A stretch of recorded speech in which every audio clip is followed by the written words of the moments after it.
मैं आजकल बहुत परेशान रहती थी कि ऐसा कैसे हो सकता था। मेरी तबीयत बहुत ज़्यादा ख़राब थी। मैं चोरी-चोरी डॉक्टर के पास आई थी। डॉक्टर ने मुझे देखा तो कहा, आपके साथ कोई समस्या नहीं है, सब कुछ नॉर्मल है। लेकिन जब मैंने उनको बताया कि मेरे साथ क्या हो रहा है तो वो भी बुरी तरह से डर गए। और जब उन्होंने मेरा ऑपरेशन किया तो चीख मारते हुए भगवान की मूर्ति के आगे बैठ गए, क्योंकि मेरे पेट में मरा मेरी कहानी मेरी ज़ुबानी शुरू करते हैं पूरी कहानी। मेरा नाम मनीषा है। मैं बहुत ही ज़्यादा खूबसूरत लड़की थी। मेरी खूबसूरती देखकर ही मेरी सास मुझे ले गई थी। उनका एक ही बेटा था, लेकिन उनके पास 6 बेटियों थी, जिसमें से सिर्फ 2 बेटियों की शादी हुई थी। मैं ऐसे घर में नहीं जाना चाहती थी जिस घर में मेरी 6 नंदे हैं, लेकिन और कोई चारा नहीं था, क्योंकि मेरे पापा ने मेरे होने वाले ससुर के साथ कोई बिजनेस शुरू कर रखा था और उन दोनों को घाटा हो गया था। अब वह या तो एक दूसरे से रिश्ता बना लेते, वरना बहुत बड़ी दुश्मनी बन जाती और हम लोग ज़्यादा मुश्किल में पड़ जाते। मेरे पापा ने कहा कि तूने मेरी जान बचानी है तो मेरी प्यारी बेटी तू उनके बेटे से शादी कर लो, रिश्तेदार हो जाएगी और हमसे पैसों का मांग नहीं करेंगे, वरना हमें अदालत तक ले जाएंगे। मैंने कहा कि ऐसे घर में मेरी क्या इज्जत होगी। तो मेरे पापा ने कहा, औरत की वैसे भी ससुराल में इज्जत नहीं होती। अपने पति पर काबू करना, उसको अपनी मीठी मीठी बातों में उलझा लेना और उस घर से अलग हो जाना, जबकि इतना आसान नहीं था, क्योंकि वह एकलौता बेटा था। उसका नाम साहू था। मेरे पापा ने अपनी जान बचाने के लिए मेरी शादी करवा दी। हम 2 लोग शहर में रहते थे, लेकिन वह लोग गांव में रहते थे। जब मेरी शादी हुई तो शादी वाले दिन ही मेरी सास बस यही कह रही थी कि मुझे तो जल्दी ही पोते या पोती की शक्ल देखनी है। घर में रौनक लगी रहेगी तो अच्छा होगा। मेरी सास को बच्चे पैदा करने का बहुत शौक था। उन्हें देखकर तो ऐसा लगता था कि शायद बेटे के इंतजार में इतनी बेटियां पैदा की है, लेकिन ऐसी कोई बात नहीं थी। असल में उनको बच्चे बहुत पसंद थे, इसलिए उन्होंने इतने सारे बच्चा पैदा किए हुए थे। जैसे मैंने सोचा था वैसे मेरे साथ उस घर में कुछ नहीं हो रहा था। मेरे साथ कोई बुराई सलूक नहीं किया जा रहा था, बस वैसे ही हो रहा था जैसे बहू के साथ होता है। पहले दिन से ही बच्चे की बातें शुरू हो गई थी। शादी हो गई तो जल्द जल्द बच्चा पैदा होना चाहिए। लेकिन जब पहला महीना बीत गया तो मेरी सास ने तभी से अजीब सा मुंह बना लिया और मैं हैरान रह गई कि रात के टाइम वह मेरे पति से कह रही थी कि कल उसको डॉक्टर के पास ले जाना, उसको बच्चा क्यों नहीं ठहर रहा। मैं अभी तो सिर्फ 1 ही महीना हुआ था। आखिर ये कैसे लोग थे? क्या मुझे सिर्फ बच्चा पैदा करने के लिए लाए थे? मैंने अपने पति से कहा तो उसने कहा, जो मम्मी कहेंगी वही होगा, तुम्हें ज़्यादा बोलने की ज़रूरत नहीं है। मैं बहुत परेशान रहती थी। मेरी शादी को 6 महीने बीत गए, लेकिन अभी तक मेरा कोई बच्चा नहीं ठहरा था। उन 7 महीने में मेरी सास ने हल्ला मचा दिया। ऐसे लगता था 7 महीने नहीं बल्कि 7 साल हो गए हैं। जब मुझे डॉक्टर के पास ले गई तो डॉक्टर ने भी कहा कि 1 साल तक अगर प्रेगनेंसी न ठहरा तब हम इस समस्या के समाधान करते हैं। अभी तो 6-7 महीने हुए हैं। ये तो कोई ऐसी बात नहीं है। मेरी सास ने कहा, यह माँ बन सकती है या नहीं, आप मुझे बता करके बताएं डॉक्टर। डॉक्टर ने मुझे अच्छी तरह से जांच करके देखा और उसने कहा कि हाँ, यह माँ बन सकती है, आप परेशान नहीं हो। जबकि उसने मेरा चेकअप भी नहीं किया था, बस मुझे एक साइड पर ले गई थी और उसने मुझे कहा था कि तुम्हारी सास तो बहुत ही ज़्यादा फालतू औरत दिखती है, उनको यही कह देती हूँ कि सब कुछ ठीक है। मैंने कहा, क्या सब कुछ ठीक नहीं है? तो तो उन्होंने कहा कि थोड़ी सी समस्या है, लेकिन टाइम के साथ ठीक हो जाएगा। अगर उनको बता दिया तो तुम्हारा घर बर्बाद हो जाएगा। मैंने कहा, फिर आप तो बहुत अच्छी इंसान हैं। उसने कहा कि मैं ऐसे कैसे देखती रहती हूँ, इसलिए मुझे पता है कि किस टाइम क्या बोलना है। डॉक्टर बहुत अच्छी थी। मैंने कहा, अगर मेरे यहाँ प्रेगनेंसी नहीं हुई तो आपके पास ही आऊँगी। उसने कहा कि ठीक है, मैं इसी अस्पताल में मिलूँगी और 24 घंटे मेरे अस्पताल खुला रहता है। अगर मैं कभी नहीं हुई तो जल्दी मुझे फ़ोन करके बुलवा लेना। इस डॉक्टर का नाम रितु मैडम था। मुझे तो वो डॉक्टर बहुत अच्छी लगी, लेकिन अभी मेरे यहाँ कोई खुशखबरी नहीं थी। डॉक्टर ने कहा था कि थोड़ी सी समस्या है, लेकिन ज़्यादा नहीं है। इस तरह 4-5 महीने और बीत गए तो मेरी सास ने सबको कहना शुरू कर दिया, मेरी बहू तो बांझ है। जब मोहल्ले से कोई औरत आती तो उसको भी यही कहती, किसी शादी में जाती तो वहाँ पर भी यही गाती रहती, मेरी बहू बच्चा पैदा नहीं कर सकती। वो तो बाँझ है, पता नहीं मेरे बेटे की कैसी किस्मत फूटी थी। अब मेरे बेटे की ज़िंदगी बर्बाद हो गई। मेरे लिए यह सब कुछ बर्दाश्त करना बहुत मुश्किल था। ऐसा लगता था मुझे टॉर्चर किया जा रहा है। समझ नहीं आता था कि कहाँ जाऊँ। सास के सामने कोई बात करती तो कहती, कैसे ज़ुबान चल रही है। आजकल की लड़कियों को तो सब कुछ पता होता है, जो बातों में हमें शादी के बाद पता चलता है। इन बहुओं को तो पहले से ही सब पता होता है। मेरा कहना था कि समस्या नहीं है, सब कुछ टाइम से ठीक हो जाएगा। भगवान शायद हमारी परीक्षा ले रहा था। हमारी शादी की जब सालगिरह हुई तो मेरे पेट में 3 महीने का बच्चा था। 1 साल के अंदर ही मैं प्रेग्नेंट हो गई थी। यह तो कृपा थी भगवान की, मेरी उम्र ज़्यादा नहीं थी।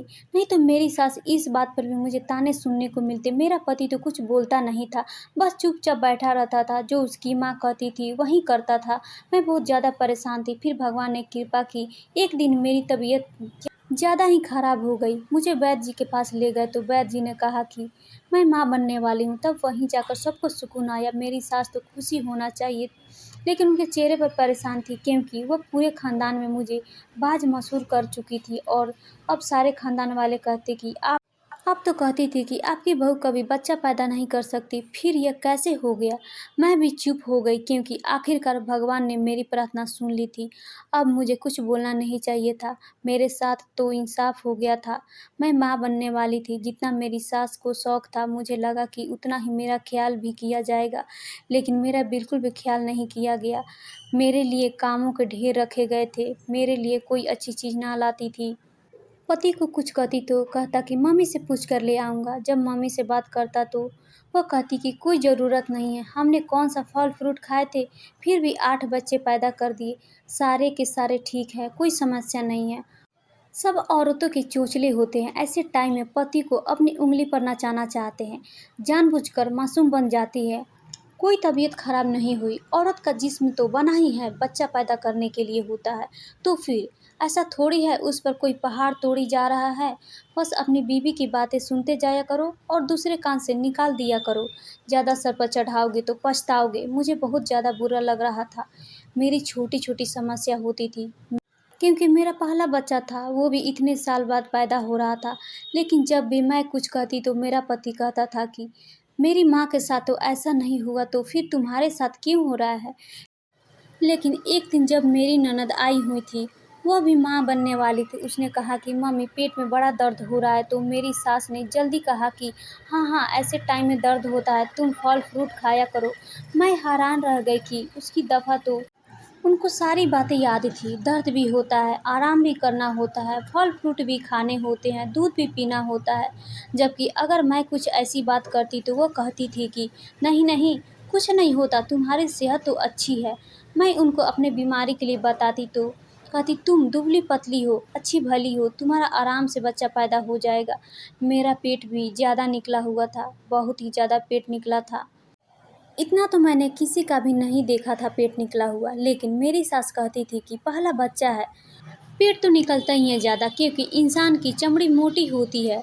लेकिन मेरे साथ ना जाने क्या समस्या थी, मेरा पेट बहुत ज़्यादा निकला हुआ था। इसलिए मेरी सास कहती थी कि इतना बड़ा पेट निकला है तो हमारा बच्चा बहुत दुरुस्त होगा। ज़्यादा उल्टी सीधी बातें करने की ज़रूरत नहीं है। मुझे दर्द हो रहा है तो होने दो, कोई समस्या नहीं है। मुझे तो बहुत ज़्यादा दर्द होता था। एक दफ़ा मेरी मम्मी की कॉल आई तो उनको बता दिया। मम्मी ने कहा इतना दर्द तो नहीं होता, जाओ डॉक्टर के पास। अब उनको क्या कहती कि मुझे डॉक्टर के पास नहीं लेकर जा रहे हैं। वो लोग मुझे यहाँ छोड़कर भूल गए थे, क्योंकि वो लोग उनके कर्ज़दार थे, इसलिए यहाँ पर नहीं आते थे। अगर आते तो कोई बात कर देते थे, इसलिए उन्होंने यहाँ पर आना छोड़ दिया था। सिर्फ मुझे फ़ोन कर लेते थे, उन लोगों को भी कुछ नहीं करते थे। हमारी बेटी का ख्याल रखिए, ऐसा कुछ भी नहीं कहते थे। मेरी ज़िंदगी तो जैसे नर्क बन गई थी, लेकिन मुझे अपने बच्चे की फ़िक्र थी। मैं तो जैसे तैसे ज़िंदगी बिता ही रही थी, लेकिन चिंता थी मुझे अपने होने वाले बच्चे की। उन्होंने मेरे बच्चे के लिए कपड़े भी नहीं बनवाए, कुछ भी नहीं बनवाए। कहने लगे कि हमने बहुत लोगों को बहुत कुछ दिया है, जब हमारा बच्चा पैदा होगा तो वो भी दे जाएंगे। लेकिन यह नहीं सोचा कि जब तक वह लोग आएंगे तब तक बच्चों को क्या पहनाएंगे। क्या मैं चादर में लपेट कर रखूंगी। अपने पति से बात करती तो उनके कान जूं भी नहीं रेंगती थी। मुझे एक दफ़ा भी डॉक्टर के पास नहीं लेकर गए। कहने लगे कि जब कोई समस्या नहीं तो डॉक्टर के पास जाने की क्या ज़रूरत है। जबकि मुझे इतना तो पता ही था कि एक दफ़ा डॉक्टर के पास जाना ज़रूरी होता है। पता तो चले कि अंदर सारा कुछ ठीक-ठाक है भी या नहीं। मैं तो बहुत परेशान रहती थी। थोड़ा-सा भी दर्द होता तो परेशानी हो जाती थी। पता नहीं मेरे बच्चे के साथ कहीं कोई समस्या तो नहीं। दिन इसी तरह बीते जा रहे थे। जब 9वाँ महीना शुरू हुआ तो मैंने भगवान की कृपा की बस अब थोड़े ही दिन रह गए हैं। अब तो मुझे डॉक्टर के पास ले जाएँगे और सारा कुछ ठीक हो जाएगा। लेकिन मुझे अभी भी डॉक्टर के पास नहीं लेकर जा रहे थे। लगता था मुझे तब भी लेकर जाते जब मेरा दर्द शुरू होता। मेरा दर्द शुरू ही नहीं हो रहा था। जब मोहल्ले से कोई औरत आई थी तो मेरी सास कहती कि मैं तो अपनी बहू का इतना ज़्यादा ख्याल रखती हूँ, मैं तो उसके लिए ड्राई फ्रूट्स हल्दी डालकर बनाई हुई है, वो ख़त्म ही नहीं होते। फ्रूट्स तो वैसे घर में ख़त्म नहीं होते थे, लेकिन सिर्फ़ उनकी अपनी बेटियों के लिए होते थे। मुझे तो एक चीज़ भी खाने को नहीं मिलती थी। एक दिन गलती से सेब खा लिया तो मेरी छोटी ननद ने शोर मचा दिया कि मैंने अपने लिए रखा था, आपने क्यों खाया? एक सेब के पीछे ही उसने मुझे इस तरह डाँटा था। मैंने अपनी सास को कहा कि मेरी 9वें महीने के दिन ऊपर हो गए हैं, मुझे डॉक्टर के पास ले जाइए। मेरे सास ने कहा कि तुम आजकल की लड़की हो, तुम्हें तो अपना दिन भी याद नहीं रहता। कोई भी दिन ऊपर नहीं हुए हैं। दिनों ऊपर चढ़ते तो अभी तक दर्द हो जाता। दर्द नहीं हो रहा है इसका मतलब अभी दिन पूरे नहीं हुए हैं। मैंने कहा कि मुझे वैसे बहुत दर्द हो रहा है।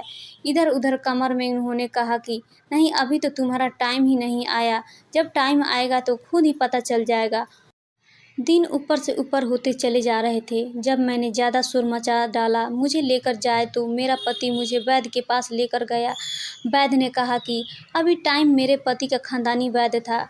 उनका बहुत पुराना जाने वाला था। जब उसने कहा कि टाइम है तो यह लोग सब मुझे ही कहने लगे, देखो अभी टाइम है, ना जाने तुम्हें किस बात की जल्दी पड़ी है। पहली माँ देखी हमने जो चाहती है कि बस बच्चा जल्दी पैदा करके जान छुड़वाने वाली। आखिर यह किस तरह की बेवकूफ़ बातें थी। अब बच्चा पैदा करने से मेरी जान छूट जाती क्या? उस बच्चे को संभालना नहीं पड़ता? उन लोगों ने तो कुछ नहीं करना था। यह लोग मुझे हर तरह से टॉर्चर कर रहे थे। समझ नहीं आता था क्या करूं? मेरा पेट ज़्यादा बढ़ता जा रहा था, बढ़ता ही चला जा रहा था। एक दफ़ा मैं छत पर खड़ी थी क्योंकि मेरी दिल बहुत घबरा रहा था। सामने वाली पड़ोसन ने मुझे देख लिया। यूँ तो मेरी सास की जानने वाली थी, लेकिन मुझे देखकर हमेशा ही तरसती नज़रों से देखती रहती थी। उसने मुझे दूर से इशारा किया। जब मैं थोड़ा करीब गई तो उसने कहा कि यह तुमने अपना क्या हाल बना रखा है? मैंने कहा कि मेरी प्रेगनेंसी को अब 13वां महीना शुरू हो जाएगा। उसने कानों को हाथ लगा लिया। उसने कहा कि कैसी बातें कर रही हो? भगवान तुम पर अपना कृपा करे। अभी तक ठीक हो, जल्द से जल्द डॉक्टर के पास जाओ। इतनी देर करना अच्छी बात नहीं होती, यह गलत बात है। तुम्हारे घर वालों को कोई परवाह नहीं है? मैंने कहा तुम तो जानती हो उनको। उससे कहा कि हाँ तो यह लोग ऐसे ही हैं, लेकिन अब तो तुम माँ हो तो तुम्हें खुद ही अपनी औलाद के लिए लड़ना है और तुम्हें अभी से अपनी औलाद के लिए लड़ना है। तुम क्या कर रही हो? किसी भी तरह डॉक्टर के पास जाओ। तुम्हें अगर दर्द नहीं हो रहा है तो तुम्हारा ऑपरेशन कर देंगे, यह ना कि बहुत देर हो जाए। वो बहुत ज़्यादा परेशान हो गई और मेरा तो बहुत बुरा हाल था। एक पल भी मैं बैठ नहीं सकती थी। पति से बात करती तो उसने कहा कि वैद्य के पास ले जाऊंगा। मैंने कहा कि बात वैद्य के पास जाने की नहीं है, मुझे डॉक्टर के पास जाना है। मुझे अब लेबर पेन हो गया था, ऑपरेशन करना ही होगा। उसने कहा कि पागल तो नहीं हो गई है, पता है ऑपरेशन कितने पैसे लगते हैं? मैंने कहा आपको ऑपरेशन की पड़ी है, आखिर आपका भी तो बच्चा है, क्या तुम्हें उसकी परवाह नहीं? मुझे समझ आ गई थी कि उन लोगों को कोई परवाह नहीं थी। शायद मुझे जानबूझकर नहीं लेकर जाना चाहते थे। मैं मर जाऊं तो अच्छा है और हॉस्पिटल जाएगी तो खर्चे होंगे। और लोग हद से ज़्यादा कंजूस थे। पड़ोसन ने सही कहा था। अब माँ बन गई थी, मुझे अभी से उसे अपनी औलाद के लिए लड़ना था। मेरे पास बच्चे के कपड़े तक नहीं था, ना ही उन्होंने मुझे पैसे दिए और ना बाजार जाने दिया। मैंने खुद ही अपने दुपट्टे में से कुछ अपने बच्चों के लिए कपड़े बनाए थे। मैंने एक बैग में डाले और कुछ भी मैं अपने साथ ले जा ना सकी थी। सब कुछ अपने बैग में डालकर मैं चोरी-चोरी अस्पताल निकल आई थी। मुझे पता था कि थोड़ी देर बाद उनको पता चल जाएगा कि मैं घर पर नहीं हूँ, तो ये लोग शोर कर देंगे मैं कहाँ हूँ। जब उनको पता चलेगा कि बिना बताए चली गई हूँ, फ़ोन भी बंद है तो कहीं कहेंगी कि घर से भाग गई, उल्टी सीधी बातें करेंगे और अगर यह पता भी चल गया कि अस्पताल गई है तभी मुझे डांट पड़ेगी। मेरा पति मुझ पर गुस्सा होगा, लेकिन अब मुझे किसी भी तरह की परवाह नहीं थी सिवाय अपने बच्चे की। मैं अस्पताल चली गई। डॉक्टर मुझे जल्दी मिल गई। मैंने उसको बताया कि यह समस्या है। उसने उसने अपने आले से मुझे चेक किया और जब उसने मेरे पेट पर आल्हा लगाकर सुना तो उसकी आंखें फटी की फटी रह गई। उसने मुझे इस तरह से देखा जैसे कोई ऐसी अजीब बात हो जिसके बारे में उसने आज तक न सुना न देखा है। उसने चीख कर सबको बुलाना शुरू कर दिया, बाकी डॉक्टर को, नर्स को। मैं बहुत ज़्यादा परेशान हो गई। मैंने कहा, डॉक्टर क्या हुआ, क्या है, बताइए तो सही। डॉक्टर ने कहा कि अभी बताते हैं तुम्हें। उसने दूसरी डॉक्टर के कान में कोई बात कही तो उसकी आंखें भी ऐसी फटी पड़ी है और हैरान रह गई। उसने बड़े प्यार से मेरे कंधे पर हाथ रखा और कहा कि हमारे साथ आओ।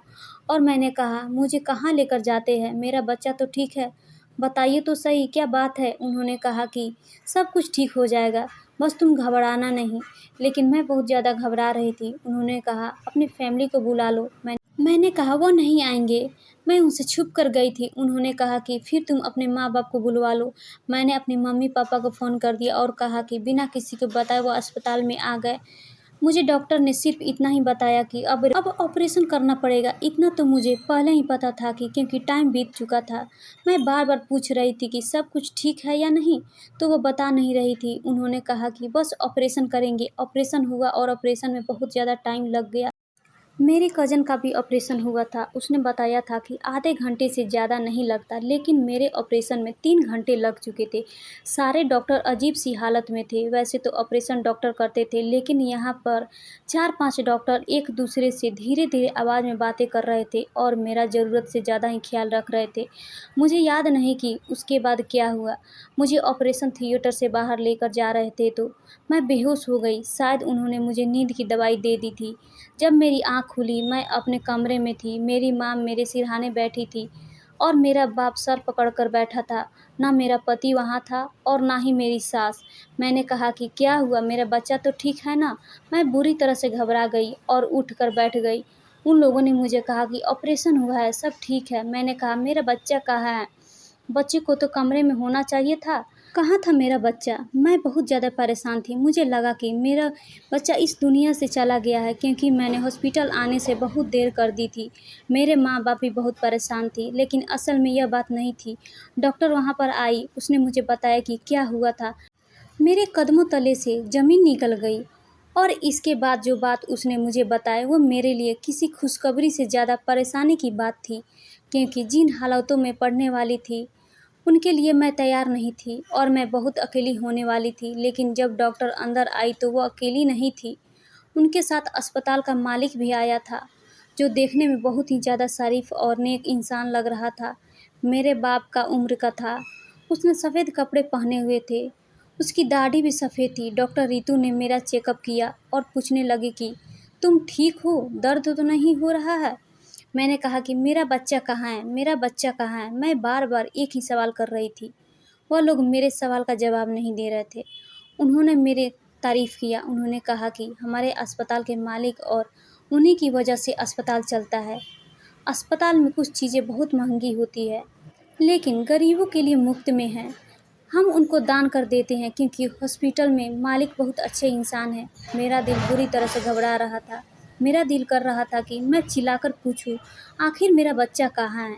उन्होंने कहा कि आपकी वजह से हमारे अस्पताल में एक घटना हुआ है जो आज से पहले नहीं हुआ। हमारा अस्पताल बहुत मशहूर हो जाएगा। थोड़ी देर बाद ही हम मीडिया वाले को भी बुलाएंगे, शायद आपका इंटरव्यू लेने आएंगे। आपकी इजाज़त हो तो। मेरा पति भी वहाँ पर आ गया और साथ में मेरी सास भी आई थी। उन्होंने कहा, अच्छा तुम यहाँ पर बैठी, कब से हम तुम्हें ढूंढ ढूंढ कर रह गए थे। मेरे माँ बाप को उन्होंने ताना मारना शुरू कर दिया कि आपकी बेटी को हम डिवोर्स दे देंगे। जो औरत घर से भाग जाए हम उसे वापस नहीं रखते। पूरी रात बीत चुकी थी, पता नहीं उस रात उसने कहाँ बिताई है। मेरे पति में जो बात आ रही थी, बोले जा रहा था। मेरे बाप ने कहा कि देख नहीं रहे हो अस्पताल की रात बिताई है, किस तरह के आदमी हो। फिर मेरे पति ने कहा कि मैं आपकी बेटी के साथ नहीं रह सकता हूँ, उसको मैं डिवोर्स दे दूँगा। मैं हैरान रह गई। पूरी रात यहाँ मैं मौत से लड़ रही थी। डॉक्टर ने कहा कि आपने जो उस लड़की के साथ किया ना, आपको उसको छोड़ देना चाहिए क्योंकि आप उसके काबिल ही नहीं हो। आपने एक साथ 12 जान को खतरे में डाला है। यह बात डॉक्टर के मुंह से निकली और मैं हैरान रह गई। डॉक्टर ने कहा कि हाँ, तुम्हारे यहाँ एक साथ 12 बच्चे पैदा हुए हैं, जिसमें से 6 बेटे हैं, 6 बेटियां हैं। मुझे समझ नहीं आया कि यह सच हो सकता है या नहीं। मैं हैरान थी और बाकी सब लोग भी। मेरे पति की भी शक्ल अजीब सी निकल आई और मेरी सास के भी। उन्होंने 2 मिनट में एक दूसरे को देखा, फिर कहा कि उस औरत ने एक साथ 12 बच्चे पैदा कर दिए। अरे भाई, यह औरत है या कोई भूत? कैसे इन बच्चों की परवरिश करेंगे? हम कहाँ से इतना कुछ लाएंगे? हमारे पास तो पैसे भी नहीं हैं। उस हॉस्पिटल के मालिक ने कहा कि मैंने तुम्हारा पहले ही समस्या देखी है बेटी। तुमने जिस तरह दुपट्टे को काट काट कर कपड़े बनाए हुए थे, मैं जानता था कि तुम्हारे साथ बहुत कुछ बुरा हुआ है। मुझे पता है कि 12 बच्चों को एक साथ पालना बहुत मुश्किल है, इसलिए मैं ऐलान करता हूँ कि इन बच्चों का सारा खर्चा मैं उठाऊंगा जब तक ये बच्चे खुद अपने पैरों पर खड़े होकर नौकरी करने के काबिल न हो जाते। उनकी सेहत, पढ़ाई लिखाई, खाने पीने, दूध, सब का खर्चा मेरी जिम्मेदारी होगी। जब उस आदमी ने यह कहा तो मेरा पति और सास जल्दी से एक दूसरे को देखकर फिर से आंखों आंखों में बातें करने लगे और मेरे पति ने कहा कि मुझे माफ़ कर दो, मैं परेशान हो गया था। देखो, बात भी तो ऐसी है। चलो घर चलते हैं, भगवान ने हमें इतने सारे बच्चे दे दिए हैं। मेरे पति ने यह बात कही तो मैंने उसका हाथ पीछे झटक दिया। मैंने कहा कि कोई ज़रूरत नहीं है मेरे पास आने की। अभी तो तुम मुझे डिवोर्स दे रहे थे क्योंकि तुम्हें लगता था कि मैंने एक रात कहीं बिताई और उन बच्चों का खर्चा नहीं उठाना चाहते थे। अब जब तुम्हें यह पता चला कि खर्चा कोई और उठाने वाला है तो तुम्हें कोई समस्या नहीं है। मैंने अपने माँ बाप को कहा मुझे इस आदमी के साथ बिल्कुल नहीं रहना। वहाँ से अपने घर चली गई। मेरे पति को अपनी गलती का एहसास हो गया।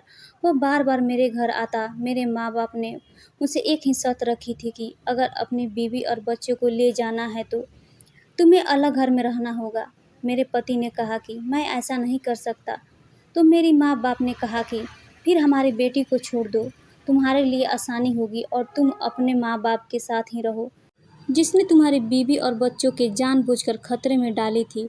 तुम्हारे कान भरे और टाइम पर हमारी बेटी को डॉक्टर के पास नहीं पहुंचती तो यह सारे बच्चे भी मर जाते और हमारी बेटी भी मर जाती। मेरे पति को एहसास हो गया कि उसका फैमिली मैं हूँ और यह बच्चे भी उसी के हैं। उसने अपनी माँ से माफ़ी मांगी और कहा कि मैं अपनी बीवी के साथ रहूँगा। मेरे बच्चों का खर्चा हॉस्पिटल का मालिक ही उठा रहा था क्योंकि हमारे लिए यह मुमकिन नहीं था। लेकिन उसने मेरे पति को अच्छी जॉब भी लगवा दी थी जिससे बाकी खर्चे भी बहुत अच्छे से पूरे हो रहे थे। मेरे पति का जो खर्च था अपने घर वालों के लिए भेज दिया करता था, अपनी बहन के लिए, अपनी माँ के लिए, लेकिन वह रहता था मेरे पास ही था।